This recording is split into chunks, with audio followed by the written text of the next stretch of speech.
Everyone has a story to tell. Everyone. And every story is different. On today's episode, I'll tell you a story. Our autism journey. And in this story, there's a beautiful boy named Seth.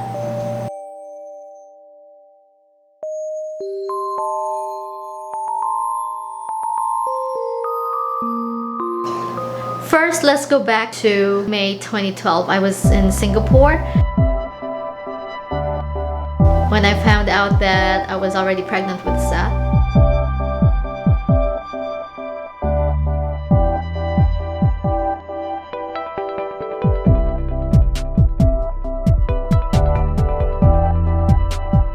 Then let's fast forward to December 11 at 9 a.m. when I felt a little contraction and discomfort in my lower back. So my husband and I went straight to the doctor, and the doctor officially confirmed that I was in labor. And then 28 hours of labor later, at 1:15 p.m. December 12, 2012, Seth was born.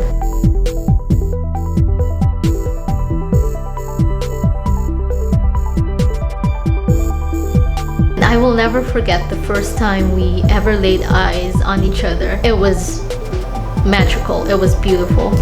And then the year went by so quickly after that. Next thing we know, we were already celebrating his first birthday. And a few months after he turned 1, his dad left for the US.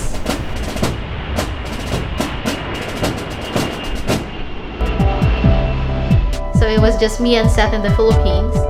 Then I noticed that he was exhibiting unusual behaviors like tapping his chest. He was lining up toys and spinning objects. He was tiptoeing a lot too.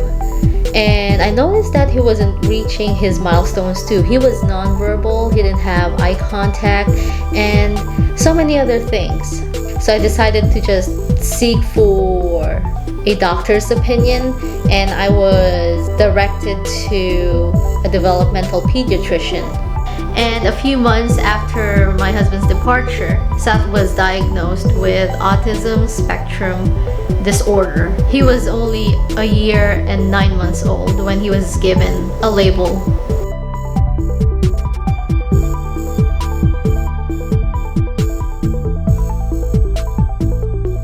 Most of the time, people fear what they don't understand. And in my case, I didn't know anything about autism. I didn't understand what it was. And I became one of those parents who constantly looked for answers. I even looked for something or someone to blame autism on. And there was a time where I was also looking for possible cures for autism. But again, that was then. I didn't know any better. And the way I view autism now is completely different from how I viewed it 4 or 5 years ago.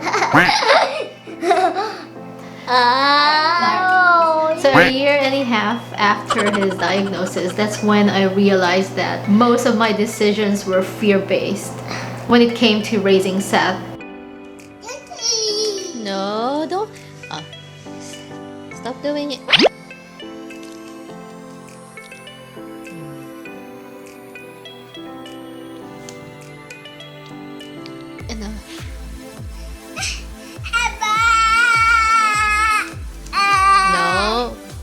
And it wasn't productive, it wasn't healthy. I just realized that I wasn't being fair to him because I was raising him based on what the society wants him to be. And I just needed to stop that. I needed to recondition my mind so I can raise him better based on what he needs. So it was easier for me to destigmatize negative autism stereotypes. And eventually I stopped feeling sorry for him. I stopped being scared overall because those things will never create a positive outcome.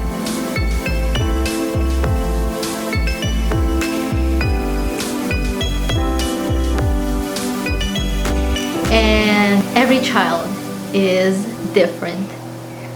Sure, he sometimes enjoys lining up toys, but what's wrong with that? He sometimes enjoys spinning objects, and he's amazed by it. The problem is that those things were stigmatized by this inflexible society who's always telling us how to act, how we should be, who we should be, and let alone how a child should play and have fun.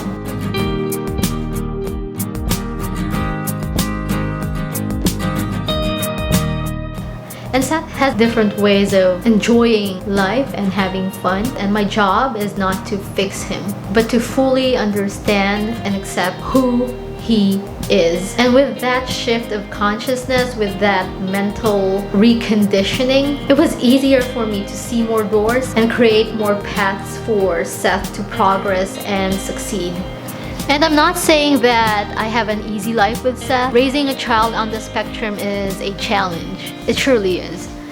But it's not a problem. And I don't want to transform the challenges of life into problems by dwelling on something that I cannot change. I cannot change who Seth is. He is who he is. He is different, but he is also beautiful. He's capable, he's loving, he's affectionate, and a lot of good things. Not because he's different, he's less of a person. He is not. For me, it was just a logical decision that if I dwell on why he's different from other children, that will either halt or slow down his progress. And I didn't want that to happen. And my job is just to help him achieve or become the best version of himself, different or not.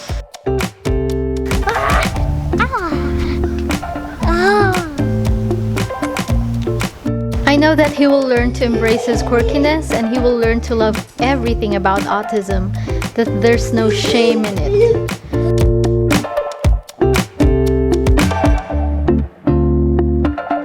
So you must be wondering why I'm doing this. Well, it's really simple. It's not for myself, it's not for anyone else. It's just for Seth, because I know one day he'll ask me why he is different.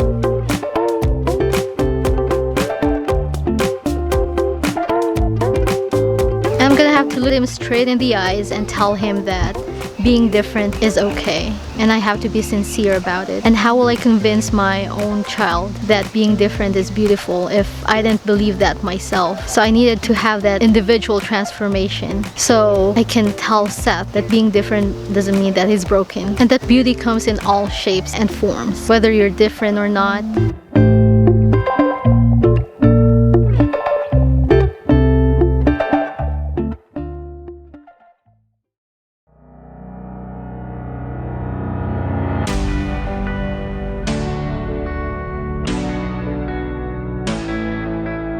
So some people might agree with me, some people might not, but this is our story to tell, and there will be more chapters to come too.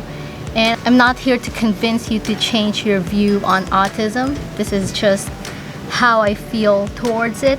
And it's just that in a world full of labels and stereotypes, that's kind of hard to change.